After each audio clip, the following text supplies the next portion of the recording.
বিরোধী কণ্ঠ রোধ করার জন্য, এবং এদের কাছে মমতা বন্দ্যোপাধ্যায় হচ্ছে একটা থ্রেট। মমতা বন্দ্যোপাধ্যায় উনি যদি পথে নামেন, উনি যে কতটা ডেঞ্জারাস সেটা বর্তমান যিনি মুখ্যমন্ত্রী তিনি খুব ভালো রকম ভাবে জানেন, কারণ 40টা বছর বিরোধী রাজনীতি করে তিনি মুখ্যমন্ত্রী হয়েছিলেন। 34 বছরের বাম সরকার মমতা বন্দ্যোপাধ্যায়ের কণ্ঠরোধ করতে পারেনি। এটা তো 1 মাস এসেছে। বলছে যে ভালো তৃণমূল যারা রয়েছে তারা চলে এসো, গরিব মানুষ কাঁদছে, মমতা বন্দ্যোপাধ্যায় ঘরে বসে থাকবেন? প্রশাসন গণতন্ত্রের কণ্ঠরোধ করতে চাইছে, প্রশাসন মমতা বন্দ্যোপাধ্যায়কে, তৃণমূল কংগ্রেসকে ভয় পাচ্ছে, সেই কারণের জন্য রানী রাসমণি রোডে বসতে দেয়নি। ওরা মনে করেছিল যে রানী রাসমণি রোডে যদি মিটিং করতে না দেওয়া হয় তাহলে লোকে আসবে না, কিন্তু দেখা যাচ্ছে যে এখানে ওয়াই চ্যানেলের একটা অপরিসর জায়গাতেও মিটিং করা হচ্ছে, মানে ধর্নায় বসেছেন মমতা বন্দ্যোপাধ্যায়, হাজার হাজার সাধারণ মানুষ এসেছে। এর মধ্যে তৃণমূল কংগ্রেস কর্মী কটা আছে তার থেকে বেশি আমি আপনাকে বলছি যে হকারদের পেটে লাথি মারা হয়েছে, যে সাধারণ মানুষের চোখে জল পড়ছে, এরকম বহু আমি তাদেরকে চিনি যারা হয়তো সরাসরি পার্টির সঙ্গে যুক্ত নয়, সরাসরি রাজনৈতিক কর্মী নয়। হ্যাঁ, হাজার হাজার তৃণমূল কর্মী এসেছেন, কিন্তু এরকম প্রচুর অরাজনৈতিক ব্যক্তিকে আমি দেখতে পাচ্ছি যারা এসেছে এই যে 1 মাসের মধ্যেই সরকার যে গণতন্ত্রের বুলডোজার চালাচ্ছে, বাংলার খেটে খাওয়া মানুষের রুটি রুজি ছিনিয়ে নিচ্ছে, তার বিরুদ্ধে প্রতিবাদ জানানোর জন্য এসেছে।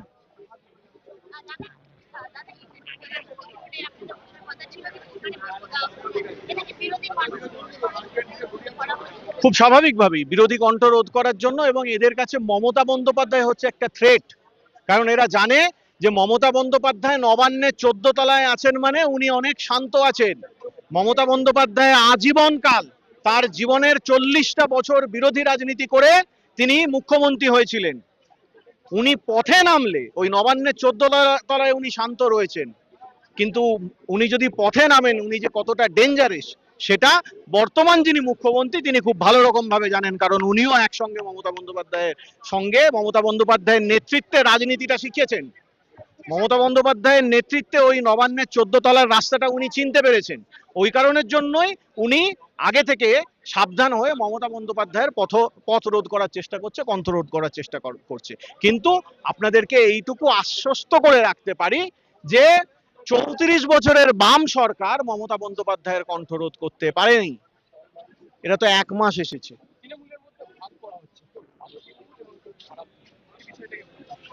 শুনুন, তৃণমূলের ওই ভালো খারাপ এই যে কথাটা বলছে, বোঝা যাচ্ছে যে বিজেপির ওই দৈন্য দশাটাই প্রকাশিত হয়ে পড়ছে। এই শ্রমিক ভট্টাচার্য এই তৃণমূলের ভালো তৃণমূলকে নেব এই কথাটা থেকে বোঝা যাচ্ছে যে ভারতীয় জনতা পার্টি হয়তো কোনোভাবে ক্ষমতায় চলে এসেছে, কিন্তু ওদের সেই ক্যাপাসিটি নেই এই ক্ষমতাকে ধরে রাখার, ওদের ক্যাপাসিটি নেই এই সংগঠনকে ধরে রাখার, এই ক্যাপাসিটি নেই 5 বছর সরকার চালানোর। ওই জন্যই তারা বলছে যে ভালো তৃণমূল যারা রয়েছে তারা চলে এসো। ঠিক আছে, এটা থেকে প্রমাণিত হয়ে যাচ্ছে। আর ওই ভালো তৃণমূল খারাপ তৃণমূল ওরা অনেক চেষ্টা করছে তৃণমূলের মধ্যে ভাঙন ধরানো। আজকে আমরা পথে নেমেছি, গরিব মানুষ কাঁদছে, মমতা বন্দ্যোপাধ্যায় ঘরে বসে থাকবেন? আপনারা মনে করে দেখুন 2011 সালে যখন সিপিএম ক্ষমতা থেকে চলে গিয়েছিল, বামফ্রন্ট ক্ষমতা থেকে চলে গিয়েছিল, 4 বছর তাদের কোনো টিকি দেখতে পাওয়া যায়নি।